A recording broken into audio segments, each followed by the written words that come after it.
ជួបប្រជុំ OBC ក្រៅផ្លូវការភាគីកម្ពុជាទាមទារឲ្យថៃបញ្ឈប់សកម្មភាពឈូសឆាយធ្វើផ្លូវពង្រីកភូមិសាស្ត្រនិងរាយបន្លាលួសនៅក្នុងកិច្ចប្រជុំសម្រាប់សម្រួលប្រតិបត្តិការក្រៅផ្លូវការមួយកាលពីព្រឹកថ្ងៃទី15ខែកក្កដាឆ្នាំ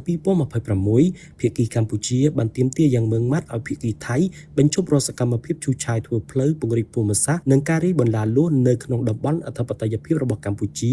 និងតំបន់ព្រំដែនមិនទាន់ដាច់ស្រេចយោងតាមសេចក្តីថ្លែងការណ៍របស់អ្នកនាំពាក្យក្រសួងការពារជាតិនៃប្រជាណាចក្រកម្ពុជាកិច្ចប្រជុំក្រៅផ្លូវការនេះបានប្រព្រឹត្តទៅនៅវេលាម៉ោង 11:00 នាទីព្រឹកនៅច្រកព្រំដែនអន្តរជាតិជួមសាងាំស្រុកអន្លង់វែងខេត្តឧត្តរមានជ័យរវាងក្រុមលេខាធិការដ្ឋាននៃគណៈកម្មាធិការព្រំដែនថ្នាក់យុទ្ធភូមិភាគកម្ពុជាថៃ OBC នៃយុទ្ធភូមិភាគទី4កម្ពុជានិងកងទ័ពភូមិភាគទី2ថៃភាគីកម្ពុជាបានសម្ដែងនឹងការស្វាគមន៍ចំពោះកិច្ចប្រជុំសម្រាប់សម្រួលប្រតិបត្តិការក្រៅផ្លូវការរវាងក្រុមលេខាធិការដ្ឋានទាំងពីរដែលត្រូវរៀបចំឡើងជាបន្តបន្ទាប់ដើម្បីពិភាក្សារីរងដំណោះស្រាយបញ្ហានានាជាមួយគ្នាដោយសន្តិវិធីនិងបានទាន់ពេលវេលាសម្ដៅបញ្ជាការយល់ច្រឡំដោយមិនចាំបាច់ព្រមទាំងបន្ធូរបន្ថយភាពតានតឹងនៅតាមបណ្ដោយព្រំដែន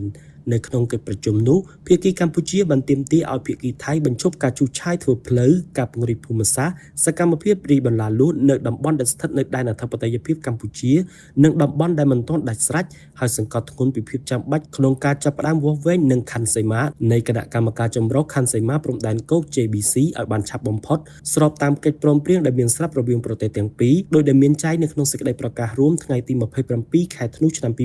2025ចំពោះហេតុការណ៍បាញ់និងការបង្កផ្ទុះភាគីកម្ពុជាស្នើឲ្យផ្ទៀងផ្ទាត់យ៉ាងយកចិត្តទុកដាក់បំផុតដើម្បីកុំឲ្យមានការយល់ច្រឡំនិងដាក់ចេញវិធានការទប់ស្កាត់កុំឲ្យកើតមានបន្តទៀតដើម្បីជៀសវាងការបង្កើតនូវរូបភាពតានតឹងដោយមិនចាំបាច់ជាមួយគ្នានេះភាគីកម្ពុជាបានស្នើឲ្យភាគីថៃចូលរួមសហការក្នុងការអប់រំរឹតបន្តឹងវិន័យដល់បណ្ដាកងកម្លាំងជួរមុខរបស់ខ្លួនក្នុងគោលបំណងទប់ស្កាត់កុំឲ្យមានសកម្មភាពណាមួយដែលអាចនាំទៅដល់ការបង្កហេតុដូចជាការបាញ់បោះការរាយលួសបន្លាការប្រើប្រាស់ពាក្យសម្ដីមិនសមរម្យជាដើម